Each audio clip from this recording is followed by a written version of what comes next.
Uncle మా నాన్న ఎందుకు తీసుకెళ్తున్నారు? మీ నాన్న హుండీలో నుంచి దొంగతనం చేశాడు. మీ అమ్మనే కంప్లైంట్ ఇచ్చింది. జైలుకి తీసుకెళ్తున్నాం. పో వెళ్ళి మీ అమ్మని అడుగు పో. నాన్న బాయ్ బిడ్డ. అమ్మా నాన్నని వదలమని చెప్పమ్మా. పోరా పోయి చదువుకో. పో లోపలికి.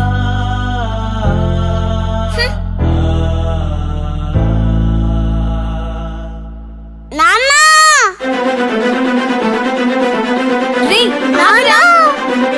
రాజా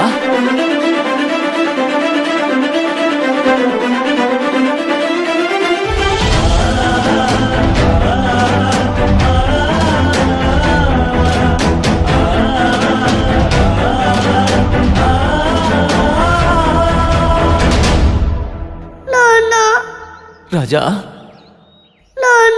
రాజా జైలుకెళ్తున్నా ముడ్డి ఊరు కడుగుతాను నాన్న.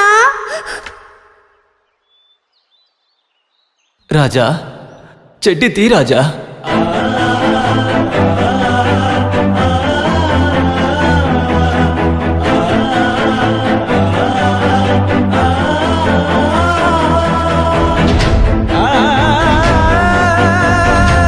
నా ఉద్యోగం పోయినా పర్వాలేదు, ఈ నాన్న కొడుకుల్ని మాత్రం దూరం చేయకూడదు. సరే సార్. పదండి. సరే సార్.